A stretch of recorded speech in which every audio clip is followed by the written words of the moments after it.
Hallelujah. लूका 7 उसकी 11 से 17 आयत को मैं पढ़ूंगा और आप स्क्रीन पर भी उसे देख सकते हैं। थोड़े दिन बाद वह नाइन नामक एक नगर को गया और उसके चेले और उसकी बड़ी भीड़ उसके साथ जा रही थी। जब वह नगर के फाटक के पास पहुंचा तो देखो, लोग एक मुर्दे को बाहर लिए जा रहे थे जो अपनी मां का एक लौता पुत्र था और वह विधवा थी, और नगर के बहुत से लोग उसके साथ थे। उसे देखकर प्रभु को तरस आया और उसने कहा, मत रो। और उसके पास जाकर अर्थी को छुआ और उठाने वाले ठहर गए। तब उसने कहा, हे जवान, मैं तुझसे कहता हूं, उठ। तब वह मुर्दा उठ बैठा और बोलने लगा। उसने उसे उसकी मां को सौंप दिया।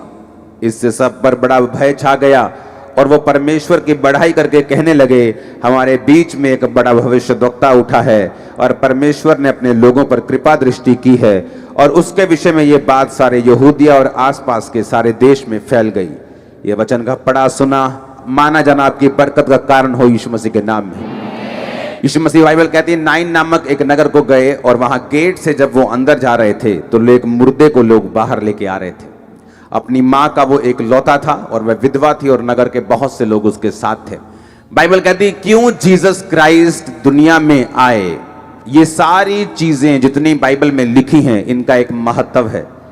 नाइन नगर का मतलब है, नाइन का मतलब है NAIN। हाँ, इस नगर का मतलब था प्लेजेंट प्लेस, खुशनुमा प्लेस, खुशनुमा स्थान। जैसे हम पहाड़ों में जाते हैं और बोलते हैं बड़ा खुशनुमा स्थान है, बड़ा अच्छा फील हो रहा है।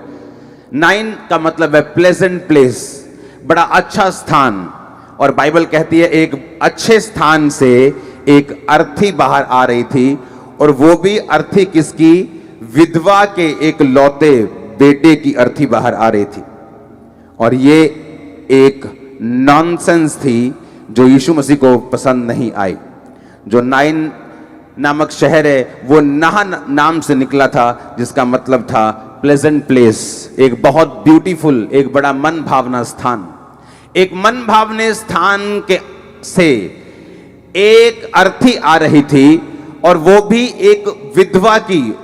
और दूसरी बात, वो विधवा का भी वो एक लौता बेटा था। एक मन भावने स्थान से एक ट्रेजेडी बाहर आ रही थी। और जब यीशु मसीह ने उसे देखा और यीशु मसीह ने जब उसे चेक किया, कहा कि इस मुर्दे को मेरे पास ले आओ, अर्थी को छुआ और कहा उठ जा। बाइबल कहती मुर्दा उठने लगा, क्योंकि बाइबल कहती है प्रभु यीशु मसीह का जन्म इसलिए हुआ और पवित्र आत्मा की सामर्थ उसे इसलिए दी गई ताकि वो लोगों को सुसमाचार प्रचार कर सके। जब सुसमाचार प्रचार का हम जिक्र करते हैं तो लोगों को लगता है कि ये सब पास्टर लोग जो ये जिक्र कर रहे हैं, इनका मतलब क्रिश्चियन या ईसाई बनाना या धर्म परिवर्तन करना है। इसीलिए वो चीजों को समझ नहीं पाते। क्यों अब तक किसी क्रिश्चियन ने किसी धर्म के खिलाफ स्टेटमेंट नहीं दी, कभी किसी देश के खिलाफ स्टेटमेंट नहीं दी, यहां तक कि किसी खालिस्तान या किसी भी चीज के खिलाफ उन्होंने कभी किसी चीज के खिलाफ ऐसी स्टेटमेंट नहीं दी। क्योंकि उनका मकसद जो है वो शारीरिक नहीं है, ना ही उनका युद्ध जो है वो शारीरिक है। बाइबल कहती क्रिश्चियन अपने देश के लिए हमेशा आशीष का कारण होते हैं। वो जिस देश में रहते हैं उस देश के लिए वो प्रार्थना करते हैं। उनका मकसद सुसमाचार को लेके जाना है। अब यहां पर किसी धर्म का जिक्र नहीं हुआ। एक नॉनसेंस हो रही थी कि एक शहर जो अपने आप को प्लेजेंट प्लेस बताता था, खुशनुमा स्थान बताता था, वहां पर एक विधवा का एक लौता बेटा वो भी मर गया और वो बाहर आ रहा था। जब यीशु मसीह के सामने ऐसी नॉनसेंस होती है तो यीशु मसीह उस नॉनसेंस को टेस्टिमनी में चेंज कर देते हैं। तो यीशु मसीह ने जब देखा कि नाइन नगर से, खुशनुमा नगर से एक विधवा के एक लौते बेटे की लाश बाहर आ रही है, ये मैं होने नहीं दे सकता। और बाइबल कहती जब उसने अर्थी को छुआ और कहा उठ जा, अराइज, तो बाइबल कहती मुर्दा उठ गया और बोलने लगा और सब पर बड़ा भय छा गया। ये करने के लिए प्रभु यीशु मसीह आए थे। जो यहां पर यीशु मसीह ने किया आपकी नॉनसेंस को खत्म करने के लिए। कि नाम क्या है? नाम है अमीर दास, लेकिन घर में इतनी गरीबी है कि रोटी खाने के लिए भी पैसा नहीं। नाम क्या है? नाम है जी बंदर ठेकेदार, पर दिहाड़ी तक को काम नहीं है। नाम क्या है? नाम जो भी है जिंदगी नाम के उलट हो चुकी है। नाम कुछ भी है, जिंदगी नाम के बिल्कुल खिलाफ हो चुकी। जो नाम बंदे का है, जिंदगी उसके टोटल खिलाफ, उसके रिजल्ट लाइफ के टोटल खिलाफ चल रहे हैं।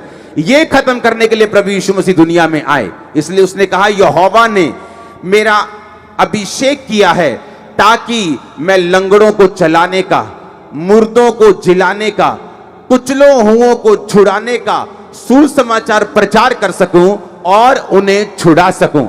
यही करने के लिए प्रभु यीशु मसीह आपकी लाइफ में आए। मेरी लाइफ में एक नॉनसेंस थी क्या, कि जवान लेकिन नशों में, मेंटली अपसेट, मेंटली अटैक के दौरे पड़ते हैं। वैसे जवान एक शैतान का ये एक नॉनसेंस थी। हाँ, वैसे शादीशुदा, लेकिन उस बहन के बच्चे नहीं हो रहे, गर्भ में रसौलियां हैं। जबकि परमेश्वर कहता है इंसान को, बी मल्टीप्लाई, बी फ्रूटफुल। जब परमेश्वर ने आदम और हवा को बनाया तो क्या बोला, फूलो फलो और पृथ्वी भर में भर जाओ। ये खुदा की इच्छा है कि हम फूले और फले और पृथ्वी में भरें, लेकिन शैतान की इच्छा यह है कि वो मारे और घात करे और नष्ट करे आपके गर्भ को, आपके फल को, आपके फाइनेंस को। कि बंदा तो बहुत पढ़ा लिखा है जी, उसने जो बीएड की है जी, उसने पीएचडी की है, पर अभी भी जॉब के लिए ट्राई कर रहा है। ये एक नॉनसेंस है। और बाइबल कहती है दुनिया पे कोई भी जन आपकी नॉनसेंस खत्म नहीं कर सकता। मैं किसी धर्म की बात नहीं कर रहा हूं, लेकिन सिर्फ जीसस क्राइस्ट हैं, सिर्फ प्रभु यीशु मसीह, जिसने आपकी नॉनसेंस के लिए क्रूस उठाया। और इसीलिए प्रभु यीशु मसीह कहते हैं, जहां मैं आऊंगा वहां नॉनसेंस खत्म हो जाएगी। लोग खत्म कर सकते हैं टेम्परेरी, जब यीशु मसीह खत्म करेंगे तो पीढ़ियों तक करेंगे यीशु मसीह के नाम में। जो मैं आपकी लाइफ में होता हुआ देख रहा हूं, अगर आमीन ऊंचा तो ये बरकत आपकी है। हालेलुया।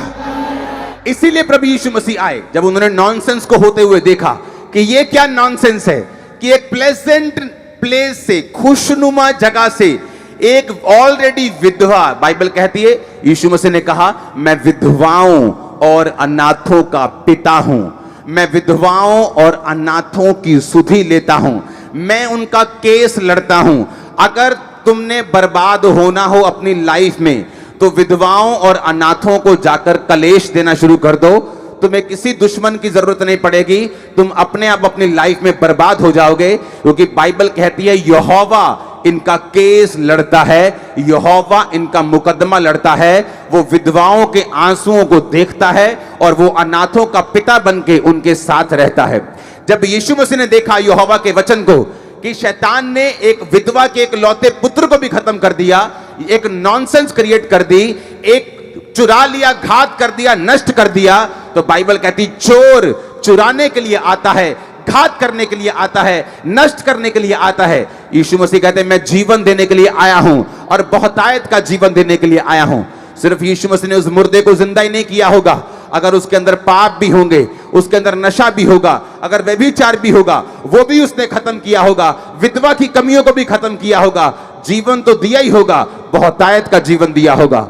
जब वो जी उठा होगा, पाप के खत्म होने के कारण अब वो फाइनेंशियली भी ब्लेस्ड होगा। जिस कारण उसकी मौत हुई, वो बीमारी हो या कुछ भी हो, वो भी उसकी जिंदगी से चली गई होगी। इसीलिए प्रभु यीशु मसीह ने कहा, जब मैं आया, मैं तुम्हें जीवन देने के लिए आया और बहुतायत का जीवन देने के लिए आया। कभी मत डरना सुसमाचार देने के लिए, अपने पड़ोसियों को, अपने गांवों को, अपने नगरों को कभी मत डरना, सुसमाचार देते रहना। क्योंकि तुम धर्म का नहीं, जीसस क्राइस्ट का सुसमाचार दे रहे हो, जो नॉनसेंस को खत्म करने के लिए दुनिया में आया। और यह प्रचार होता रहेगा यीशु मसीह के सामर्थ्य नाम में। हालेलुया।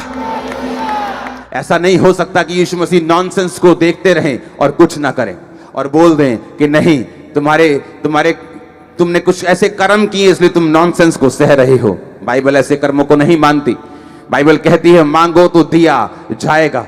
बाइबल कहती है तुम जीवित परमेश्वर की संतान हो, तुम मांगोगे तो परमेश्वर देगा, तुम खटखटाओगे तो परमेश्वर खोल देगा, तुम ढूंढोगे तो तुम्हें मिल जाएगा। जो कुछ तुम मेरे नाम के लिए मेरे पिता से मांगोगे, मेरा पिता तुम्हें देगा। आमीन। इसलिए जब एक सिस्टर चर्च में आती है, क्योंकि परमेश्वर ने तो उसे फ्रूटफुल होने के लिए बोला है, लेकिन शादी के बाद भी बेबी नहीं, ये एक नॉनसेंस है। आप उस नॉनसेंस के खिलाफ लड़ते हैं, आप प्रार्थना करते हैं, जीसस क्राइस्ट को बोलते हैं मेरी जिंदगी में आइए और इस नॉनसेंस को खत्म करिए।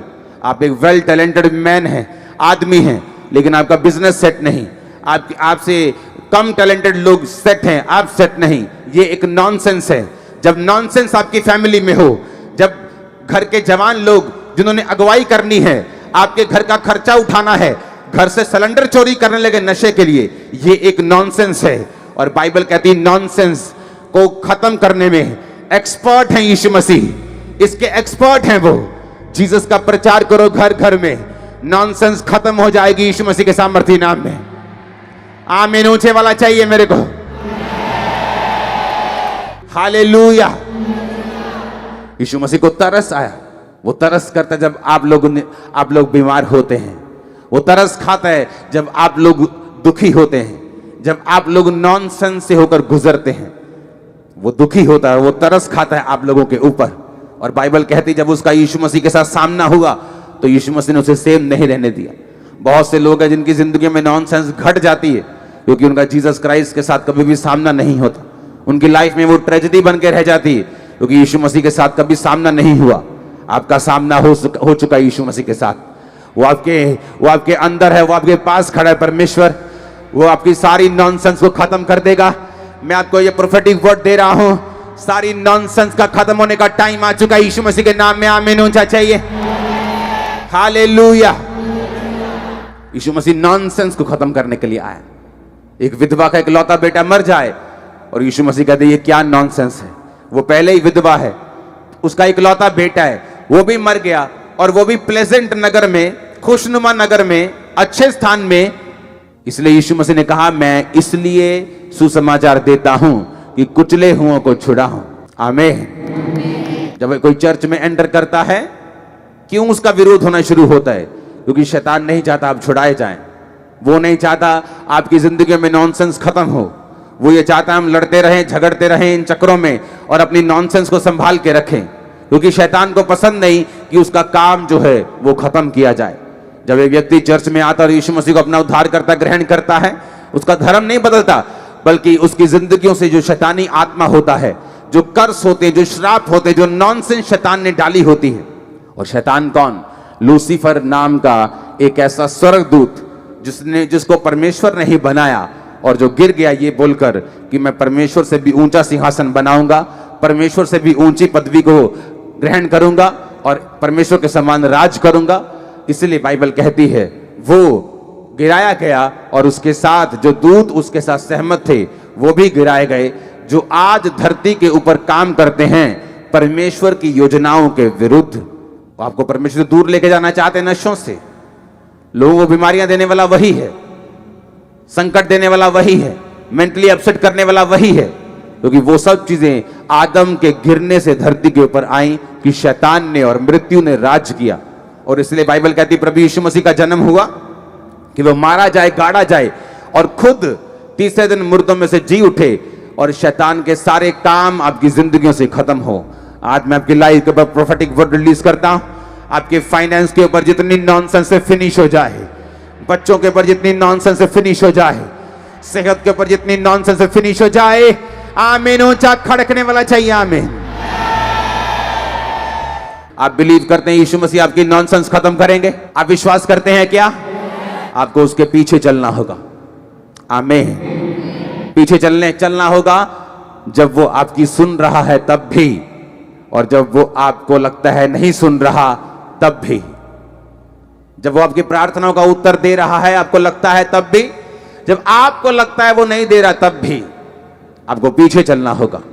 ऐसी टेस्टिमनी से हमें सीख लेने की जरूरत है। ये एक सिस्टर जो चर्च में आती है सिर्फ टेस्टिमनी सुन के, पहले क्रिश्चियन नहीं है, किसी ने चर्च के बारे में बताया, आना शुरू हुए चर्च में।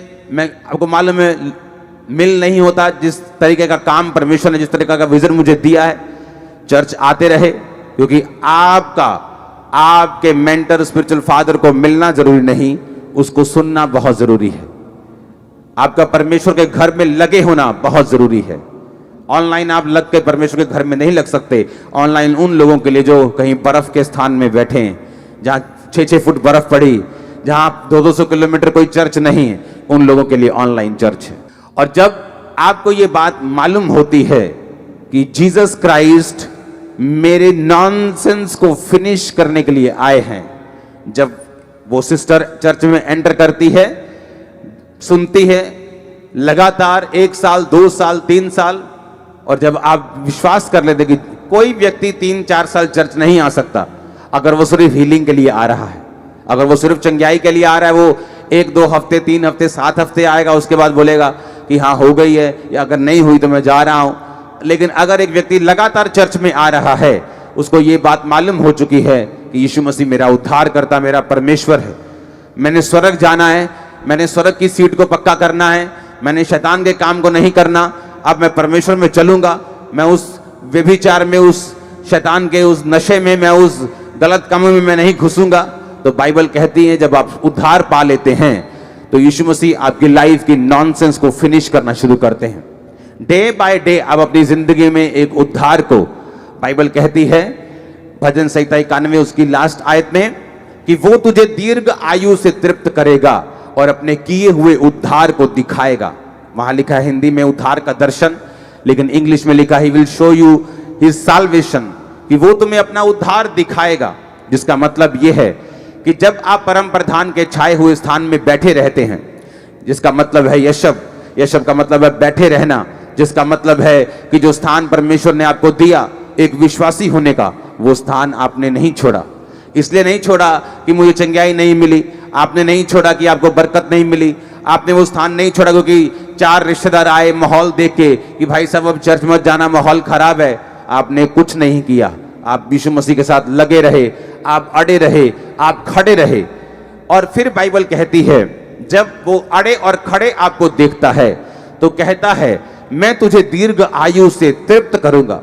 सिर्फ दीर्घ आयु नहीं दूंगा, मैंने लोगों को देखा है 90 साल की उम्र में भी बुजुर्गों को गालियां निकालते हुए, हर टाइम कलपते हुए, हर टाइम गालियां, हर टाइम कलपते हुए, हर टाइम झिकझिक झिकझिक, गाली गलोच, चिढ़ना, कल्पना, क्योंकि वो परमेश्वर की ओर से नहीं है। परमेश्वर कहता है मैं तुम्हें दीर्घ आयु से तृप्त करूंगा। जब परमेश्वर आपको दीर्घ आयु देगा वो तृप्ति से भरी हुई होगी, संतुष्टि से भरी हुई होगी, आशीष से भरी हुई होगी। और कहता है I will show you my salvation, कि मैं तुम्हें अपना उद्धार दिखाऊंगा। मैं तेरे उद्धार का मतलब मैंने आपको बताया था, उद्धार का मतलब सिर्फ आत्मिक मुक्ति नहीं है। अगर सिर्फ आत्मिक मुक्ति देना परमेश्वर का काम होता तो बाइबल के अनुसार फिर वो आता और सिर्फ अपना लहू बहाकर चला जाता और उसके लहू से हम मुक्ति को पाते। लेकिन उसके सिर के कांटों का ताज इसलिए डाला गया कि हम डिप्रेशन से फ्री हों, उसको कोड़े इसलिए पड़े, बाइबल कहती है उसके मार खाने से, ताकि हम चंगे हो सके। बाइबल कहती है जो भी घटनाएं प्रभु यीशु मसीह के साथ हुई वो सारी हमारी चंगाई और हमारी बरकत के लिए थी। इसलिए बाइबल कहती है उस हमारे अपराधों के कारण वो घायल किया गया, इसलिए उसके मार खाने से तुम लोग चंगे हो जाओ। इसीलिए परमेश्वर ने सिर्फ पापों की मुक्ति के लिए नहीं बल्कि हमारे शरीर, हमारे जीवन के हर एक हिस्से की चंगाई के लिए भी अपना बलिदान दिया। और बाइबल कहती है जीसस ने कहा I will show you my salvation, जब तू मेरे साथ वफादार होगा मैं तुझे अपनी मुक्ति दिखाऊंगा। जैसे कोई बंदा बोलता है ना उनमें तेन वखाना मैं की कर सकता, धमकी देता है ना, मैं तुझे दिखाता हूं। अब उसी तरह जीसस क्राइस्ट कहते हैं आई विल शो यू, मैं तुम्हें अब दिखाऊंगा माई साल्वेशन। साल्वेशन सिर्फ आत्मिक मुक्ति नहीं, शारीरिक चंगाई, फाइनेंशियल चंगाई, बच्चों की चंगाई, डाइवोर्स से मुक्ति, एक्सीडेंट से मुक्ति, श्रापों से मुक्ति, हर तरह के उस शैतान के चक्कर से, उस जादू से, उस टोने से, उस डर से, उस डिप्रेशन से मुक्ति। आज जब आप इस वचन को सुन रहे हैं, डिप्रेशन का आत्मा आपको फॉरेन की ब्रांचेस में, अदर ब्रांचेस में डिप्रेशन की स्पिरिट आपको सदा के लिए छोड़ के जा रही है, आप सदा के लिए फ्री हो रहे हैं आज, अभी राइट ना हो। आमीन ऊंचे वाला चाहिए, आमीन ऊंचे वाला चाहिए चर्च। आज जब आप इस वचन को सुन रहे हैं, मैं आत्मा में देख रहा हूं यंग लोगों को, यंग लड़कियों को भी इस डिप्रेशन की आत्मा से आजाद होते हुए, क्योंकि आज से आपका उद्धार करता प्रभु यीशु मसीह होंगे। आप उसके साथ समय को बिताएंगे और आप इस दुष्ट आत्मा से मुक्त हैं। आमीन बोलिए और रिसीव करिए और फ्री हो जाइए। I will show you my salvation, ये परमेश्वर की, जैसे कोई धमकी देता तो ये परमेश्वर की एक कहते हैं ना, एक चैलेंज है तुमको कि जब तू मेरे छाए हुए स्थान में बैठा रहेगा, तब भी जब बारिश हो, जब मौसम खराब हो, जब माहौल सही हो, जब माहौल खराब हो, जब कोरोना हो, जब कोरोना ना हो, विरोध हो, जब विरोध ना हो। हालेलुया। ऐसे बहुत सारे देश हैं जहां जिसकी एग्जाम्पल हम ले सकते हैं। बहुत सारे ऐसे देश, अगर आप चाइना में जाएं तो वहां पे क्रिश्चियनिटी का बहुत विरोध हुआ, आज भी वहां पे विरोध होता है। और लोग सुबह 5 बजे गुफाओं में इकट्ठे होते हैं, 3 बजे 4 बजे मीटिंग करने के लिए। और 2023 से पहले अमेरिका से भी ज्यादा मसीही लोग चाइना में होंगे। अगर हम अपने पड़ोसी देशों की बात करें, पाकिस्तान की बात करें, तो पिछले अगर आप 10 साल देखेंगे तो बहुत सताव था उनके ऊपर, चर्चों पे अटैक होते थे, सताव होता था। अगर आप अब वहां पे चेक करें तो हजारों लाखों लोगों के क्रूसेड्स होते हैं रोज वहां पे, क्योंकि ये धर्म नहीं, लोगों को मालूम हुआ ये जीवन बदलना है।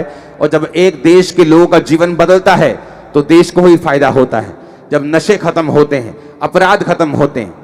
एक ऐसा व्यक्ति जिसने कत्ल कर दिया, खून कर दिया, और जब खून किया तो उसके बाद वो जेल में चला गया। जब जेल में गया तो उसके घर वालों ने उसे प्रीच किया कि हम यीशु मसीह के बारे में, उनको, उसकी फैमिली को थोड़ा थोड़ा पता था, उसके रिश्तेदार प्रभु में थे। जब उसको प्रीच किया गया, उसको बताया गया कि प्रभु यीशु मसीह जीवन बदलते हैं और तुझे जीवन बदलना है, और उसने जेल में परमेश्वर को ग्रहण किया। और जब वो पैरोल के ऊपर बाहर आया, वो जो मर्डर करके अंदर गया था वो मुझे मिल के गया।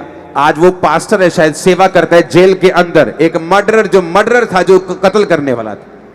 और ऐसा व्यक्ति था, वो इतना लंबा चौड़ा, वो कद का मुझसे भी शायद एक आध इंच लंबा है। वो कत्ल करने के लिए सोचते नहीं थे, देखा अच्छा नहीं मिलती, ठा चल, तेरी तेरी तेरी तेरी ठा चल, ऐसे कत्ल करता था वो। और जब जेल के अंदर गया, वचन सुना, आज वो फॉलो करता है। शायद अभी भी मुझे जेल में देख रहा हो मीटिंग को, और वहां पे मीटिंग्स चलती हैं। कितनी जेल्स हैं जहां पे लोगों ने यीशु मसीह के वचन को ग्रहण किया। अब जब वो बाहर आते हैं, वो अब गैंगस्टर नहीं है, अब वो कत्ल करने वाले नहीं हैं, क्योंकि एक कत्ल करने वाले के ऊपर और उसके परिवार के ऊपर कई तरह की श्राप रहते हैं, कई तरह की चीजें शैतान करता है उनकी लाइफ में। और जब परमेश्वर उनको सेव करता है, क्योंकि खुदाबंद उनसे प्यार करता है, वो पापियों से नफरत करने के लिए नहीं आया, वो उनसे प्यार करने के लिए आया। और जब वो व्यक्ति मुझे मिल के गया और उसने मुझे बताया कि किस तरह जेल में मैंने वचन को सुना और मैंने ऑनलाइन फॉलो किया चर्च को, और आज परमेश्वर ने मुझे छुटकारा दिया, आज मैं सुधर चुका हूं। और कभी कभी वो जो जेल से बाहर आता है मुझे मिल के जाता है। इस तरह से परमेश्वर जेलों में भी काम कर रहा है, क्योंकि वो नॉनसेंस खत्म करने के लिए आया। जवानों का ये काम नहीं है, हमारा काम मारना नहीं, बचाना है। कोई खुदा ने आपको बचाने के लिए पैदा किया है। आप प्रॉब्लम सॉल्वर हैं, प्रॉब्लम क्रिएटर नहीं। आमीन। और इसी तरह से ही यो कहता है, मैं तुझे अपनी साल्वेशन दिखाऊंगा। तेरे पति की जिंदगी में मैं साल्वेशन दिखाऊंगा, तेरे फाइनेंस में मैं मुक्ति को दिखाऊंगा, तेरे घर में मैं मुक्ति को दिखाऊंगा, तेरे शरीर में मैं मुक्ति को दिखाऊंगा। वो दिखाने वाला आपकी लाइफ में, अगर आमीन ऊंचा चर्च, हालेलुया हालेलुया। आप मेरी बात को सुन रहे हैं कि नहीं, समझ रहे हैं कि नहीं? क्यों प्रभु यीशु मसीह आए? ताकि वो नॉनसेंस खत्म कर सके। एक व्यक्ति का नशे में जाना एक नॉनसेंस है। जिस टाइम उसको फैमिली को सपोर्ट करना है, फैमिली के सिलेंडर और फैमिली के बर्तनों को वो बेच रहा है और फैमिली से डिमांड कर रहा है, अपने क्रेडिट कार्ड से पैसे खर्च के नशा कर रहा है, ये एक नॉनसेंस है। और इसी नॉनसेंस को शैतान आपकी लाइफ में देता है, और प्रभु यीशु मसीह इसी नॉनसेंस को खत्म करने के लिए आए। आमीन। और जब हम यीशु मसीह को फॉलो करते हैं, वो जोश जोश में हमारे नशों को नहीं छुड़वाता, वो उसकी तोड़ को खत्म करता है, वो हमारे विवेक को शुद्ध करता है। आमीन। अगर उसने हमें नशों से छुड़ाया, वो हमें पेशेंस भी देता है, अपने जैसा स्वभाव भी देता है। हालेलुया। उसने कहा, मैं तुम्हें अपनी साल्वेशन दिखाऊंगा।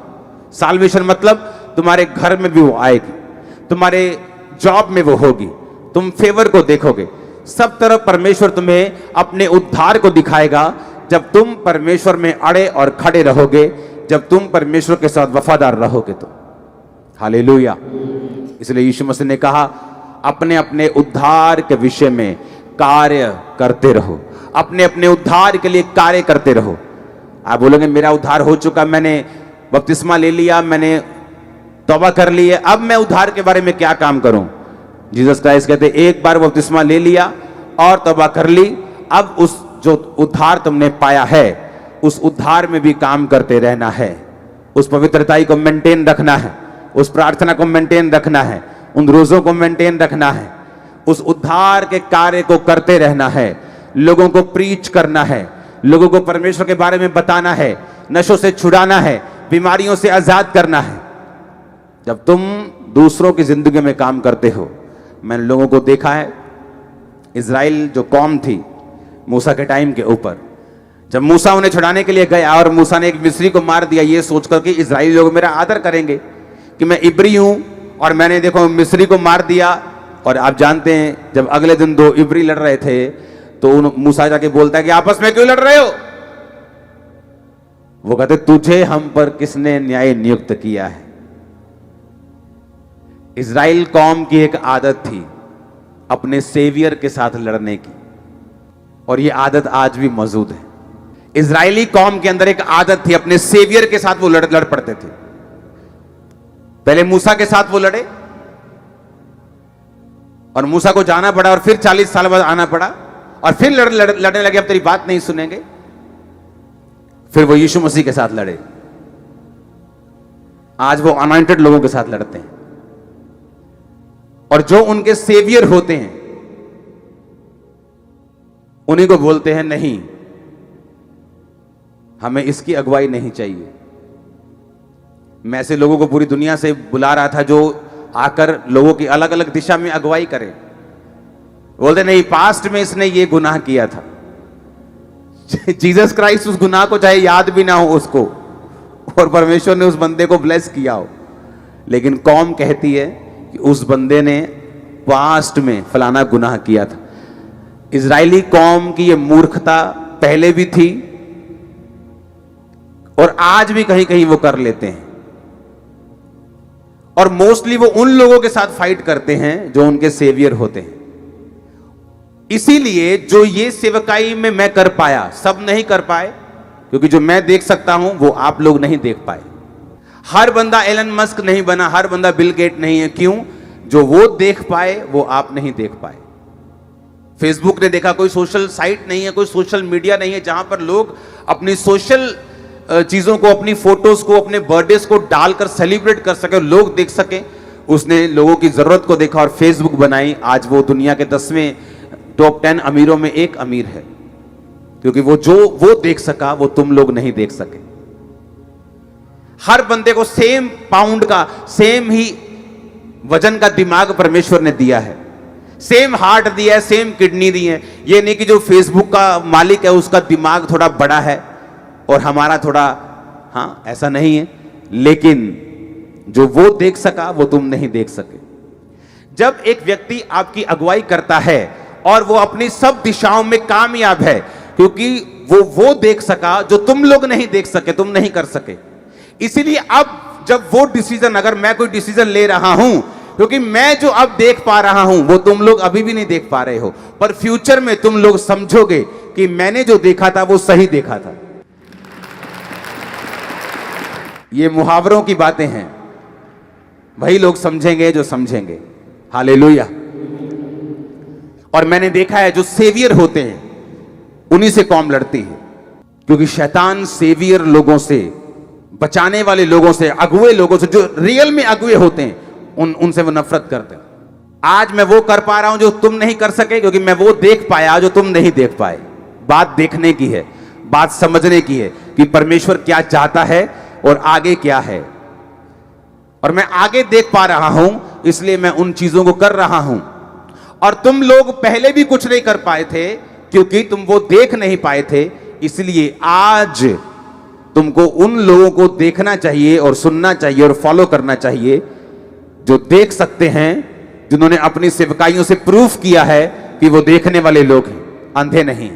हालेलुया।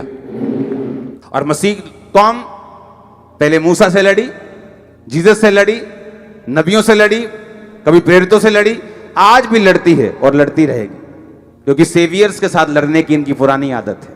तारीफ करो जोर से खुदाबंद की। इसीलिए जब परमेश्वर आपको खड़ा करता है, जब वो एक जन को खड़ा करता है, जब वो एक प्रेरित को खड़ा करता है, एक दास को खड़ा करता है, तो हमें सिर्फ उसकी सुनना है, क्योंकि वो जो देख पा रहा है वो तुम लोग नहीं देख पा रहे। जिस पहाड़ पर खड़ा होकर वो देख रहा है, वो दूर देख रहा है, तुम नीचे जमीन पर खड़े हो, तुम्हें दिख नहीं रहा। फ्यूचर में क्या होने जा रहा है तुम्हें दिख नहीं रहा। तुम्हारी तैयारी उस हिसाब से नहीं है, लेकिन हमारी तैयारी उसी हिसाब से है। हालेलुया।